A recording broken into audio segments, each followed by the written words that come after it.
Good morning students, welcome to the online class. कैसे हैं आप सब? आज हम अपना हिंदी का नया लेसन स्टार्ट करने वाले हैं, दान का हिसाब। चलिए स्टार्ट करते हैं, इसको पढ़ते हैं, समझते हैं कि किस बारे में बताया गया है इसमें। एक था राजा। राजा जी लगदग कपड़े पहनकर यूं तो हजारों रुपए खर्च करते रहते थे, पर दान के वक्त उनकी मुट्ठी बंद हो जाती थी। एक राजा थे जी के जो कपड़े पहनने में बहुत शौकीन थे, तो कपड़े पहनने में बहुत खर्चा करते थे, लेकिन तब भी दान देने की बात आती थी तो वो कंजूसी कर जाते थे। राजसभा में एक से एक नामी लोग आते रहते थे, लेकिन गरीब, दुखी, विद्वान, सज्जन, इनमें से कोई भी नहीं आता था, क्योंकि वहां पर इनका बिल्कुल सत्कार नहीं होता था। एक बार उस देश में अकाल पड़ गया। पूर्वी सीमा के लोग भूखे प्यासे मरने लगे। एक बार क्या हुआ, देश में अकाल पड़ गया, मतलब खाने के लिए कुछ नहीं बचा। जो ईस्ट साइड, जो राजा का देश था, उसके जो ईस्ट साइड के जो लोग थे वो भूखे प्यासे मर रहे थे। राजा के पास खबर आई। वे बोले, यह तो भगवान की मार है, इसमें मेरा कोई हाथ नहीं है। और देखो राजा ने क्या जवाब दिया कि ये तो भगवान ने किया है, मेरा थोड़ा ना कुछ किया है इसमें। अब लोग क्या कहते हैं, लोगों ने कहा, महाराज, राज भंडार से हमारी सहायता करने की कृपा करें, जिससे हम लोग दूसरे देशों से अनाज खरीदकर अपनी जान बचा सके। और लोगों ने कहा कि महाराज, राज भंडार मतलब जो आपके खजाने में जो पैसा रखा है, उससे सहायता करिए हमारी, ताकि हम लोग दूसरे देश से या दूसरे राज्य से भोजन मंगा सके, खरीद कर खा सके और अपनी जान बचा सके। राजा ने कहा, आज तुम लोग अकाल से पीड़ित हो, कल पता चलेगा कहीं भूकंप आया है, परसों सुनूंगा कहीं के लोग बड़े गरीब हैं, दो वक्त की रोटी नहीं जुटती। इस तरह सभी की सहायता करते करते जब राज भंडार खत्म हो जाएगा, तब खुद मैं ही दिवालिया हो जाऊंगा। और देखो इस पर राजा क्या कहता है कि ये तो बड़ा बेकार है तुम लोगों का। आज भुखमरी है तो तुम क्या आके कह रहे हो कि राज भंडार में से पैसे दे दो, कल को भूकंप आ जाएगा तब फिर आओगे कहने के लिए कि कुछ दे दो। ठीक है, कहीं गरीब लोग मिल जाएंगे तो कहोगे दो वक्त की इनको रोटी नहीं मिलती, इसके लिए पैसे दे दो। इस तरह अगर मैं सबकी मदद करता रहा राज भंडार में से, अपने खजाने में से, तो एक दिन ऐसा आएगा कि मेरा सारा भंडार ही खत्म हो जाएगा, मैं दिवालिया हो जाऊंगा, मतलब मेरे पास कुछ बचेगा ही नहीं। यह सुनकर सभी निराश होकर लौट गए। अब ये सुनकर सभी लोग निराश होकर वापस चले गए। इधर अकाल का प्रकोप फैलता ही जा रहा था। ना जाने रोज कितने ही लाशें भूख से कितने ही लोग भूख से मरने लगे। ठीक है, इधर जो अकाल पड़ा हुआ था, जो भूखमरी फैली हुई थी, वो बढ़ती जा रही थी। रोज बहुत सारे लोग भूख के कारण मरे जा रहे थे। लोग फिर राजा के पास पहुंचे। अब लोग फिर से राजा के पास पहुंचे। उन्होंने राज्यसभा में गुहार लगाई, दुहाई महाराज, आपसे ज्यादा कुछ नहीं चाहते, सिर्फ 10,000 रुपए हमें दे दें तो हम आधा पेट खाकर भी जिंदा रह जाएंगे। जो सब जगह क्या कहते हैं, उस प्रेयर करते हैं, प्रार्थना करते हैं राजा से कि हे राजा, बस 10,000 रुपए दे दो, हम पूरा नहीं आधा पेट भर भर के भी अपना जीवन चला लेंगे, जिंदा रह लेंगे। अब देखो राजा क्या कहता है इस पर। राजा ने कहा, 10,000 रुपए भी क्या तुम्हें बहुत कम लग रहे हैं? और उतने कष्ट से जीवित रहकर लाभ ही क्या है? ठीक है, अब देखो राजा क्या कहते हैं, 10,000 रुपये तुम्हें कम लग रहे हैं, इतने सारे पैसे मांग रहे हो, और ये बताओ कि आधा भोजन खा के चिंता रखे करोगे भी क्या? इतनी कष्ट, इतनी प्रॉब्लम क्यों झेल रहे हो तुम लोग?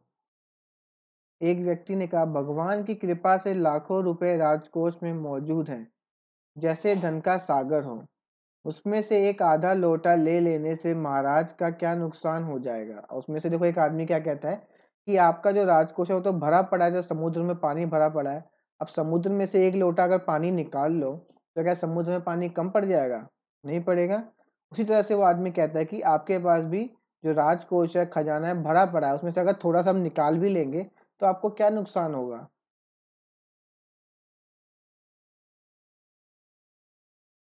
अब राजा देखो क्या कहता है राजकोष से अधिक धन है तो क्या उससे दोनों हाथों से लुटा दूं? अब राजा देखो कहता है, चलो मान लिया मेरे पास बहुत सारे पैसे हैं, तो क्या मैं लुटाता रहूं सबको पैसे? एक अन्य व्यक्ति ने कहा। अब दूसरा व्यक्ति क्या कहता है, महल में प्रतिदिन हजारों रुपए इन सुगंधित वस्त्रों, मनोरंजन और महल की सजावट में खर्च होते हैं। यदि इन रुपयों में से ही थोड़ा सा धन जरूरतमंदों के लिए को मिल जाए तो उन दुखियों की जान बच जाएगी। अब देखो दूसरा व्यक्ति क्या कहता है कि राजमहल में प्रतिदिन इतने अच्छे अच्छे कपड़े, मनोरंजन का कार्यक्रम, महल की सजावट में प्रतिदिन हजारों रुपए खर्च होते हैं। अगर इसमें से थोड़ा भी पैसा जो जिसको जरूरत है उसके ऊपर खर्च कर दिया जाए तो कितनी सारी जान बच जाएगी, है ना?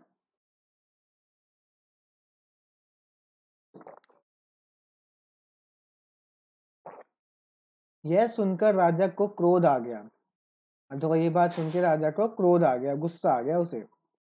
वह गुस्से से बोला, खुद भिखारी होकर मुझे उपदेश दे रहे हो? मेरा रुपया है, मैं चाहे उसे उबाल कर खाऊं चाहे तलकर, मेरी मर्जी। राजा क्या कहता है, मुझे उपदेश दे रहे हो? तुम गरीब होकर, भिखारी होकर मुझे उपदेश दे रहे हो? मेरा पैसा है, मेरा रुपया है, मैं उसे चाहे उबाल कर खाऊं चाहे कूड़े में फेंकूं, तुम्हें क्या, मेरी मर्जी। तुम अगर इसी तरह बकवास करोगे तो मुश्किल में पड़ जाओगे। अगर दोबारा ऐसी बकवास करते रहोगे तो मुश्किल हो जाएगी तुमको बहुत। इसीलिए इसी वक्त तुम चुपचाप खिसक जाओ। इसीलिए इसी वक्त तुम यहाँ से खिसक जाओ, चले जाओ यहाँ से। राजा का क्रोध देखकर लोग वहां से चले गए।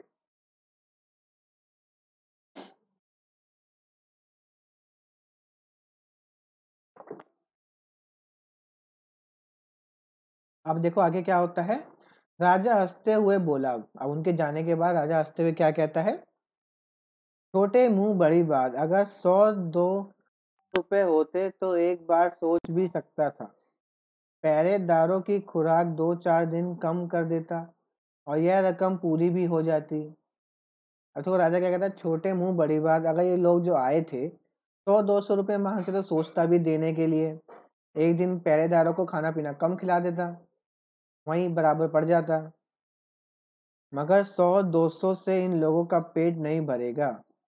एकदम 10,000 मांग बैठे, लेकिन इन लोगों का तो पेट 100-200 से कहाँ भरने वाला है, सीधे ही 10,000 रुपये मांग लिए। छोटे लोगों के कारण नाक में दम हो गया है। क्या कहता है राजा कि इन छोटे लोगों के कारण मेरी नाक में दम हो गया, परेशान हो गया हूँ बिल्कुल।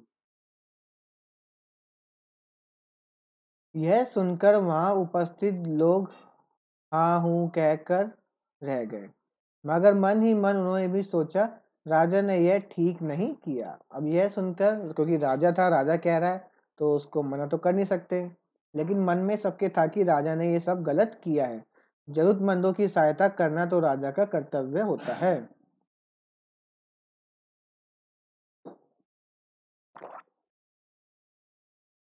2 दिन बाद ना जाने कहां से एक बूढ़ा सन्यासी राजसभा में आया।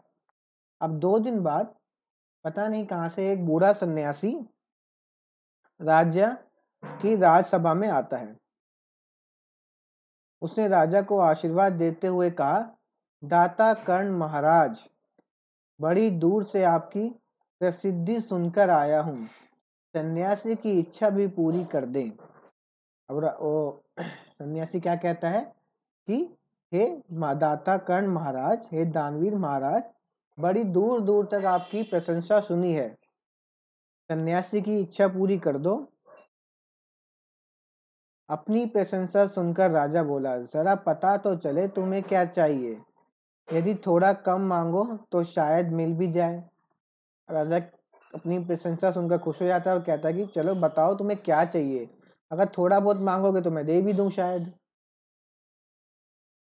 सन्यासी ने कहा, मैं तो सन्यासी हूँ, मैं अधिक धन का क्या करूंगा, मैं राजकोष से 20 दिन तक बहुत मामूली भिक्षा प्रतिदिन लेना चाहता हूँ।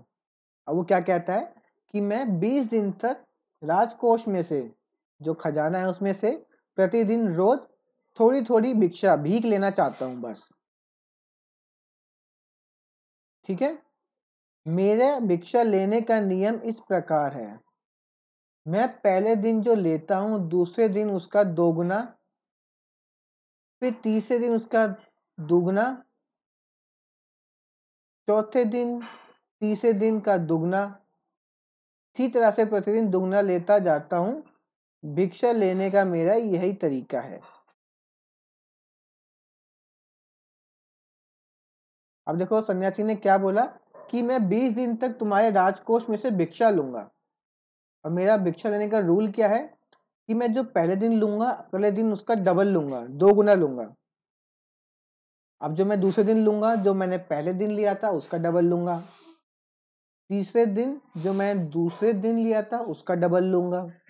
ऐसे ही 20वें दिन मैं 19वें दिन जो तुमने मुझे दिया था उसका डबल लूंगा। ठीक है, ये रूल था उसका भिक्षा लेने का। राजा बोला तरीका तो समझ गया, मगर पहले दिन कितना लोगे। अब देखो राजा क्या कहता है, ठीक है तुम्हारी जो रूल है रेगुलेशन है वो तो मुझे सब समझ में आ गया, अब मुझे ये तो बता कि तुम पहले दिन कितना लोगे। क्योंकि उसी तरह से फिर राजा हिसाब लगाता कि भैया कितना बन जाएगा इसका। यही असली बात है, यही तो असली बात है कि पहला दिन तुम लोगे कितना। 2-4 रुपए से पेट भर जाए तो अच्छी बात है, मगर एकदम से 20-50 मांगने लगे तब तो 20 दिन में काफी बड़ी रकम हो जाएगी। अब राजा क्या कहता है कि अगर 2-4 रुपए अगर तुम मांगो शुरू में तब तो ठीक है, लेकिन अगर तुम पहले दिन 20-50 रुपए मांग लोगे तो 20 दिन तक ऐसे बहुत बड़ी रकम हो जाएगी ये। सन्यासी ने हंसते हुए कहा महाराज मैं लोभी नहीं हूँ। सन्यासी क्या कहता है, महाराज मैं लोभी नहीं हूँ, मैं लालची नहीं हूँ। आज मुझे 1 रुपया दीजिए, फिर 20 दिन तक दुगने करके देते रहने का हुक्म दे दीजिए। क्या कहता है कि महाराज आज मुझे सिर्फ 1 रुपया दीजिए और उसके बाद अगले 20 दिन तक उसका डबल देने का वादा कर दीजिए, हुक्म दे दीजिए, ऑर्डर दे दीजिए।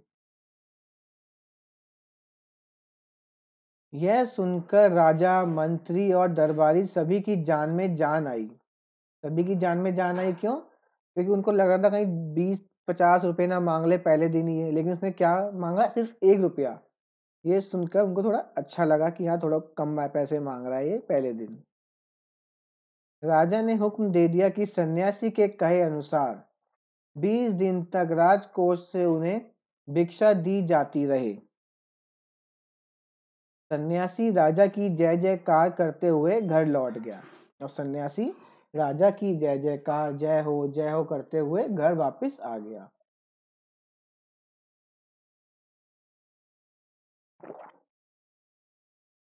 राजा के आदेश के अनुसार राज भंडारी प्रतिदिन हिसाब करके सन्यासी को भिक्षा देने लगा।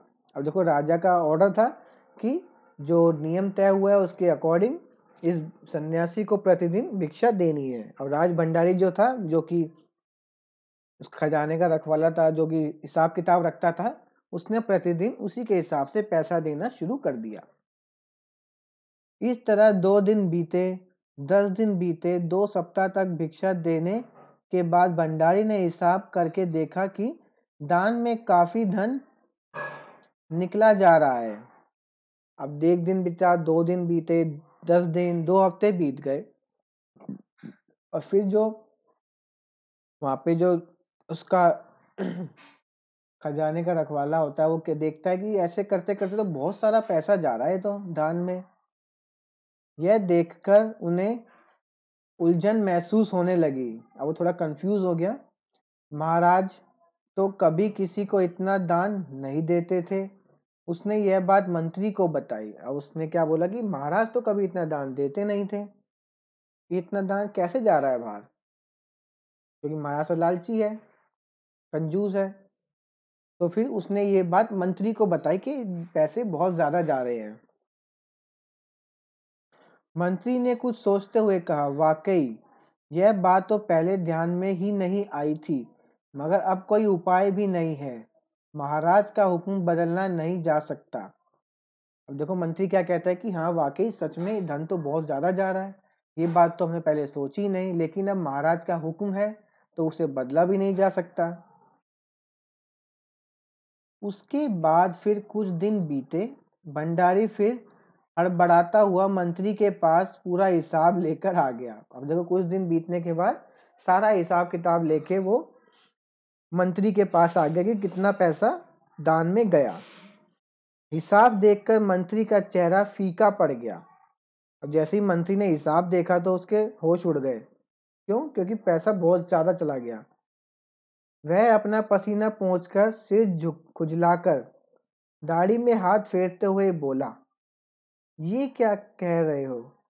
अभी से इतना धन चला गया है तो फिर 20 दिनों के अंत में कितने रुपए होंगे? वो क्या कहता है कि ये क्या कह रहे हो तुम, अभी से इतना सारा पैसा चला गया, अभी तो 20 दिन भी नहीं हुए पूरे, तो 20 दिन तक कितने पैसे चले जाएंगे?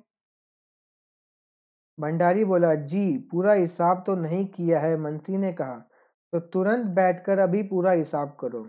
भंडारी क्या कहता है कि अभी तो मैंने पूरा हिसाब लगाया नहीं कि 20 दिन तक कितने पैसे चले जाएंगे, कितना पैसा निकल जाएगा, लेकिन मंत्री क्या कहता है तो तुरंत हिसाब लगाओ कि टोटल कितना पैसा निकल जाएगा।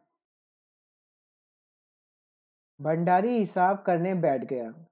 मंत्री महाशय अपने माथे पर बर्फ की पट्टी लगाकर तेजी से पंखा झलवाने लगे। अब मंत्री की तो होश उड़ गए थे क्योंकि इतना सारा पैसा जा रहा था, और राजा को पता लग गया तो मंत्री की वो फिर खाट खड़ी कर देगा, है ना। इसलिए उसके पसीने छूट रहे थे। बर्फ की पट्टियां सिर पे रख के पंखे से हवा करवा रहा था अपनी। कुछ ही देर में भंडारी ने पूरा हिसाब कर लिया। अब भंडारी ने पूरा हिसाब कर लिया। मंत्री ने पूछा, कुल मिलाकर कितना हुआ? भंडारी ने हाथ जोड़कर कहा, जी 10,38,525.75 रुपए। कितना हुआ? 10,48,000 10,48,575 रुपए हुए। मंत्री गुस्से में बोला, मजाक कर रहे हो क्या? यदि सन्यासी को इतने रुपए दे दिए तो राजकोष तो खाली हो जाएगा। यदि सन्यासी को इतने पैसे दे दिए तो राजकोष तो हमारा खाली हो जाएगा पूरा। भंडारी ने कहा, मजाक क्यों करूंगा, आप ही हिसाब देख लीजिए। ये कहकर उसने हिसाब का कागज मंत्री जी को दे दिया। हिसाब देखकर मंत्री जी को चक्कर आ गया। सभी उन्हें संभालकर बड़ी मुश्किलों से राजा के पास ले गए। अभी पूरा हिसाब पढ़कर देखकर मंत्री को चक्कर आ गए और उसको पकड़कर सभी बाकी लोग राजा के सामने ले गए। राजा ने पूछा, क्या बात है? मंत्री बोले, महाराज राजकोष खाली होने जा रहा है। मंत्री क्या बोलता है कि महाराज राजकोष जो खजाना था हमारे पास वो सारा खाली होने वाला है। राजा पूछता है, वो कैसे? मंत्री बोले, महाराज सन्यासी को आपने भिक्षा देते हुए हुक्म दिया था, मगर अब पता चल रहा है कि उन्होंने इस तरह राजकोष से करीब, कि महाराज आपने सन्यासी को जो भिक्षा देने का हुक्म दिया था उसके हिसाब से ऐसा लग रहा है कि अब राजकोष से करीब 10 लाख रुपए झटकने का उपाय कर लिया है। कि उस सन्यासी ने राजकोष से 10 लाख रुपए झटकने का, मतलब लेने का उपाय बना लिया था पूरा। राजा ने गुस्से से कहा, मैंने इतने रुपए देने का आदेश तो नहीं दिया था। राजा कह रहा, मैंने कब दिया भाई, मैंने तो नहीं कहा तुम्हें 10 लाख रुपए दे दो, फिर इतने रुपए देने कैसे दे रहे हो? फिर इतने रुपए क्यों दिए जा रहे हैं? भंडारी को बुलाओ। क्या कहते हैं राजा गुस्से में कि मैंने तो नहीं कहा इतने पैसे दो, बुलाओ भंडारी को, क्यों दे रहा है वो इतने पैसे?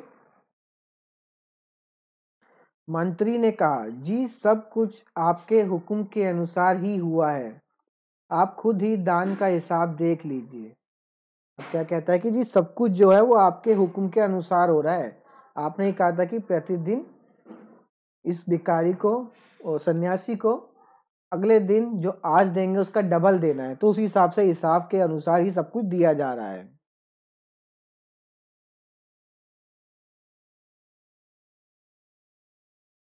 राजा ने उसे एक बार देखा तो दो बार देखा, इसके बाद वह बेहोश हो गया। अब देखो राजा ने जब वो पूरा समरी देखी कि किस किस तरह से हिसाब बना हुआ है, तो वो एक बार देखा उसने, दो बार देखा उसने, फिर वो बेहोश ही हो गया हिसाब देखकर। काफी कोशिशों के बाद उनके होश में आ जाने पर लोग सन्यासी को बुलाने दौड़े। अब उनके होश आने के बाद लोग सन्यासी को पकड़ने के लिए ढूंढ रहे फिर रहे हैं कि भैया वो है कहाँ। सन्यासी के आते ही राजा रोते हुए उसके पैरों में गिर पड़ा। जैसे सन्यासी आया, वो राजा जो था उसके पैरों में गिर पड़ा रोते हुए। बोला, दुहाई है सन्यासी महाराज, मुझे इस तरह जान माल से मत मारिए। कहता, माफ कर दो सन्यासी महाराज, मुझे इस तरह मत मारिए, मेरा सारा आपने जान ले लिया, सारा माल ले लिया आपने मेरा। जैसे भी हो एक समझौता करके मुझे वचन से मुक्त कर दीजिए। क्या कहता है कि जैसे भी हो कोई एग्रीमेंट करो, कोई समझौता करो और मुझे इस वचन से मुक्त कर दो। देखो यहाँ पे हिसाब लगा हुआ है पूरा। पहले दिन 1 रुपया दिया, अगले दिन इसका डबल 2 हो गया, तीसरे दिन 2 का डबल 4 हो गया, चौथे दिन 4 का डबल देना है 8 रुपए दिए, पांचवें दिन 8 के डबल देने हैं 16 रुपए दिए, अगले दिन 16 का डबल, 32 का डबल, 64 का डबल। ठीक है, इस तरह से डबल करते करते करते 20वें दिन, ठीक है, 20वें दिन कितने पैसे दिए उन्होंने? 5,24,288 रुपए। और फिर इन सबको अगर जोड़ा गया तो कितना आया? 10,48,575 रुपए बनते पूरे। अगर आपको 20 दिन तक भिक्षा दी गई तो राजकोष खाली हो जाएगा, फिर राजकाज कैसे चलेगा? अब क्या कहता है कि अगर 20 दिन तक आपको ऐसे ही भिक्षा देते रहे हम तो हमारा पूरा खजाना जो है वो खाली हो जाएगा, फिर हम राजपाट कैसे चलाएंगे, बाकी काम कैसे करवाएंगे? सन्यासी ने गंभीर होकर कहा, इस राज्य में लोग अकाल से मर रहे हैं, मुझे उनके लिए केवल 50,000 रुपए चाहिए। वह रुपया मिलते ही मैं समझूंगा मुझे मेरी पूरी भिक्षा मिल गई। अब देखो क्या शर्त रखी सन्यासी ने, ठीक है मैं एग्रीमेंट देता हूं आपको कि अगर देखो जिस तरह से इस राज्य में अकाल से लोग मरे जा रहे हैं, तुम मुझे केवल 50,000 रुपए दे दो। 10,48,575 में से नहीं चाहिए, केवल मुझे 50,000 रुपए दे दो, तो मैं समझूंगा कि तुमने मेरे को पूरी भिक्षा दे दी। राजा ने कहा, परंतु उस दिन एक आदमी ने मुझसे कहा था कि लोगों के लिए 10,000 रुपए ही बहुत होंगे। अब राजा देखो फिर कंजूसी दिखाता है, क्या कहता है कि लेकिन एक दिन तो एक आदमी आया था, वो कह रहा था कि हम सबके लिए 10,000 रुपए बहुत रहेंगे। अब सन्यासी क्या कहता है? सन्यासी ने कहा, मगर आज मैं कहता हूँ कि 50,000 से एक पैसा कम नहीं लूंगा। लेकिन क्या कहता है कि आज मैं कहता हूँ कि मैं तो 50,000 से एक पैसा कम नहीं लूंगा। राजा गिड़गिड़ाया, मंत्री गिड़गिड़ाए, सभी गिड़गिड़ाने लगे, मगर सन्यासी अपने वचन पर डटा रहा। आखिरकार लाचार होकर राजकोष से 50,000 रुपए सन्यासी के बाद ही राजा की जान बची, देने के बाद ही राजा की जान बची। कहाँ उसके 10,48,000 रुपए जा रहे वाले थे, अब उसको 50,000 में निपटा दिया। पूरे देश में खबर फैल गई कि अकाल के कारण राजकोष से 50,000 रुपए राहत में दिए गए हैं। सभी ने कहा, हमारे महाराज कर्ण जैसे ही दानी हैं। अब देखो पूरे देश में खबर फैल गई कि अकाल जो पड़ा था, भूखा सूखा जो पड़ा था, उसकी राहत के लिए राजा ने अपने खजाने में से 50,000 रुपए दिए हैं राहत के लिए। तो सभी राजा की जय जयकार करने लग गए कि हमारे राजा कर्ण जैसे ही दानी हैं। जैसे राजा कर्ण दानवीर थे, उसी तरह से हमारे राजा भी दानी हैं। किसने लिखी है कहानी? सुकुमार राय। ठीक है, तो कैसी लगी आपको कहानी बताइएगा। ठीक है, किस तरह से समझदारी दिखाते हुए एक सन्यासी ने राजा को सबक सिखाया, ठीक है, और जरूरतमंदों के लिए पैसा इकट्ठा किया।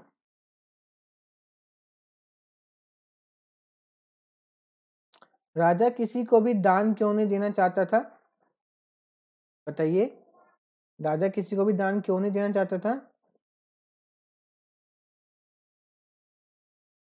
लेकिन राय दरबार के लोग मन ही मन राजा को बुरा कहते थे, लेकिन राजा का विरोध क्यों नहीं कर पाते थे? ये भी जवाब दीजिएगा इसका। क्योंकि वो राजा था, राजा का अगर हुक्म के विरुद्ध अगर जाएंगे तो राजा उनको मार भी सकता था, इसलिए वो विरोध नहीं करते थे उसका। राजा बहुत कंजूस था, इसलिए वो किसी को भी दान में कुछ नहीं देता था। थर्ड देखिए, राज्यसभा में सज्जन और विद्वान लोग क्यों नहीं जाते थे? राज्यसभा में सज्जन विद्वान लोग इसलिए नहीं जाते थे क्योंकि जो वहाँ का राजा था वो ज़्यादा ही अपने शौक में रहता था। ठीक है, किसी से सही से बात नहीं करता था वो, किसी की भी नहीं सुनता था वो, इसीलिए। सन्यासी ने सीधे सीधे शब्दों में भिक्षा क्यों नहीं मांग ली? सन्यासी ने अगर सीधे सीधे शब्दों में भिक्षा मांग ली होती तो राजा उसको भगा देता। ठीक है, इसलिए उसने दिमाग लगा के तरकीब से भिक्षा मांगी। राजा को सन्यासी के आगे गिड़गिड़ाने की जरूरत क्यों पड़ी? राजा को सन्यासी के आगे गिड़गिड़ाने की जरूरत इसलिए पड़ी क्योंकि सन्यासी की शर्त के हिसाब से अगर चलते तो राजा का पूरा राजकोष खाली हो जाता, और उसे खाली होने से बचाने के लिए उसे सन्यासी के सामने गिड़गिड़ाना पड़ा।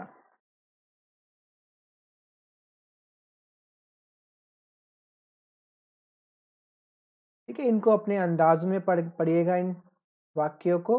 दान के वक्त उनकी मुट्ठी बंद हो जाती थी।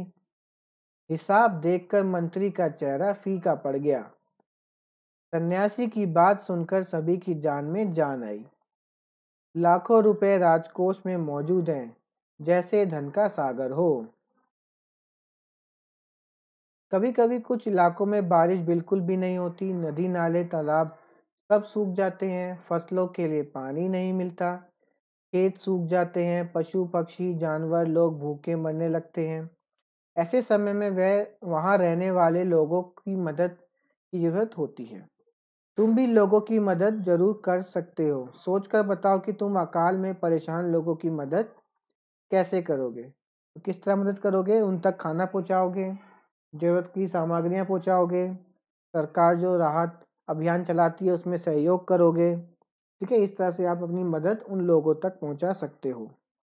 अगला देखिए, जिम्मेदारी अपनी अपनी। तुम्हारे विचार में राय दरबार में किसकी क्या क्या जिम्मेदारियां होंगी? मंत्री का क्या काम होता होगा? मंत्री का सारा काम होता होगा मैनेज करना सारा, कि कौन कहाँ क्या कर रहा है, कहाँ क्या पे हो रहा है, कौन अटैक कर रहा है, कौन नहीं कर रहा, गांव में क्या चल रहा है, पूरे देश में क्या क्या चल रहा है, ये सारी जानकारी मंत्री को होनी चाहिए। भंडारी, भंडारी का क्या काम होता है कि ये ध्यान रखना कि कितना पैसा है, कितना ज़रूरत है, कितना पैसा कहाँ लगेगा, इन सब का हिसाब देखना पूरा। कर्ण जैसा दानी। सभी ने कहा हमारे राजा कर्ण जैसे ही दानी हैं।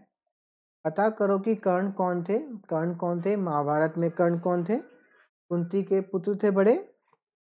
कर्ण जैसे दानी का क्या मतलब है? कर्ण सबसे बड़े दानवीर माने जाते हैं, ठीक है, क्योंकि उन्होंने एक बार अपना पूरा रक्षा कवच उतार कर दान में दे दिया था। अगर वो उतार के नहीं देते तो शायद वो कभी मरते नहीं, लेकिन फिर भी उन्होंने उसे उतार कर दान में दे दिया था। दान क्या होता है? दान होता है किसी को कुछ देना। ठीक है, बिना कोई इच्छा रखे, बिना कोई बदले की भावना रखे किसी को कुछ दान में दे देना। किसी की मदद करना, कपड़े देना, ये भी दान है। किसी को खाना खिलाना, ये भी दान है। किसी को पैसे दे देना, ये भी दान है। ठीक है, जरूरतमंदों की मदद करना एक तरह से दान होता है। किन किन कारणों से लोग दान करते हैं? लोग क्यों दान करते हैं? दूसरों की मदद करने के लिए। ठीक है, अपने पापों का प्रायश्चित करने के लिए दान करते हैं लोग। ठीक है, यही वजह होती है। कहानी और तुम। राजा राजकोष के धन का उपयोग किन किन कामों में करता था? राजा राजकोष के धन का उपयोग किन किन कामों में करता था? तुम्हारे घर में जो पैसा आता है वह कहाँ कहाँ खर्च होता है, पता करके लिखो। ठीक है, राजा जैसे राजा का राजकोष था, ऐसे ही आपके घर में भी राजकोष होगा एक, है ना, कितना कमाते हैं, किस किस चीज़ों पे खर्च होता है, तो उसका भी जानकारी आपको होनी चाहिए। अकाल के समय लोग राजा से कौन कौन से काम करवाना चाहते थे? तुम अपने स्कूल या इलाके में क्या क्या काम करवाना चाहते हो? अब देखिए, अकाल के समय राजा से लोग क्या क्या चाहते थे कि उनके लिए खाने का बंदोबस्त किया जाए ताकि वो भूख से ना मरे। तो उसी तरह से हम लोग भी अपने इलाके के आसपास अगर अकाल कभी पड़ जाए तो उसी तरह से मदद करनी चाहिए कि जिस चीज़ की ज़रूरत है वही चीज़ लोगों तक पहुंचाई जाए और उसका ध्यान रखा जाए कि वो खराब ना हो, बर्बाद ना हो और वो ज़रूरतमंद के पास सीधी पहुंचे। कैसा राजा? राजा किसी को दान देना पसंद नहीं करता था। तुम्हारे विचार से राजा सही था या गलत? तो बताइए, राजा कैसा था, सही या गलत? तो राजा गलत था। क्यों था गलत? क्योंकि दान देना चाहिए, जरूरतमंदों की मदद करना अच्छी बात है, करनी भी चाहिए। राजा दान देने के अलावा किन किन तरीकों से लोगों की सहायता कर सकता था? दान देने के अलावा राजा और क्या क्या कर सकता था? उनको खाना दे सकता था, उनको वहां से उठा के कहीं और शिफ्ट कर सकता था राजा। ठीक है, इस तरह से उनकी मदद कर सकता था।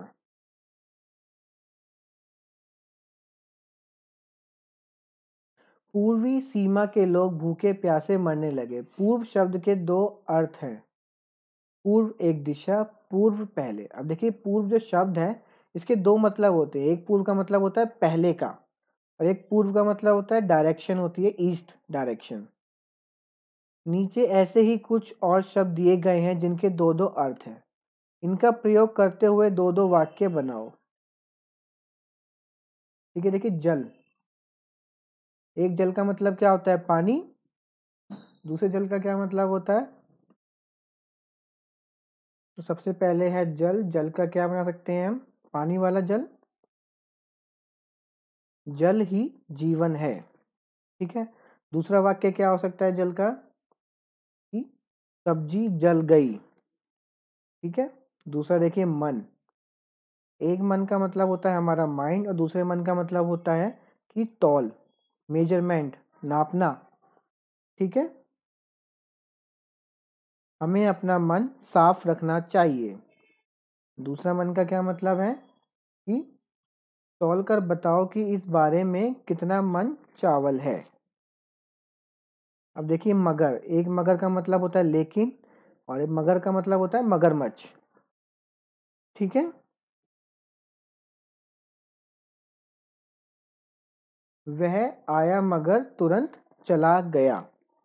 दूसरा क्या बनेगा इसका? पानी में मगर रहते हैं। क्लियर? चलिए आगे बढ़ते हैं। नीचे चार दिशाओं के नाम लिखे हैं। तुम्हारे घर और स्कूल के आसपास इन दिशाओं में क्या क्या है? ठीक है, बताइएगा कि आपके घर के पूर्व दिशा में देखिए, ऐसे अगर हम बनाया जाए तो सबसे ऊपर होती है उत्तर दिशा। ठीक है, उसके नीचे होती है दक्षिण, जिसे साउथ कहते हैं।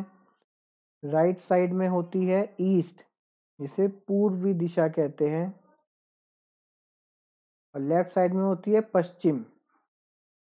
ठीक है, पश्चिम दिशा। तो अगर कोई चीज़ आपके घर के सामने है तो वो उत्तर हो गई, पीछे की तरफ है दक्षिण हो गई, राइट साइड है तो पूर्व हो गई, लेफ्ट साइड है तो पश्चिम दिशा में हो गई। तो पूर्व में आपके घर के सामने क्या है बताइएगा? पूर्व में आपके राइट साइड पे क्या है? ठीक है, पश्चिम लेफ्ट साइड में, उत्तर सामने, दक्षिण पीछे। ठीक है, इस तरह से स्कूल का भी बताइएगा। ठीक है, हमारा लेसन कंप्लीट हो गया है। यहाँ पे इसका जो बुक वर्क है कंप्लीट कर लीजिएगा। क्वेश्चन आंसर्स आपको सेंड कर दिए जाएंगे ग्रुप में। ठीक है, हम मिलते हैं नेक्स्ट क्लास में। तब तक आप सब अपना ध्यान रखिए, सेफ रहिए, घर पे रहिए। बाहर जा रहे हैं तो बिना मास्क के बाहर बिल्कुल भी नहीं जाना है। ठीक है, थैंक यू।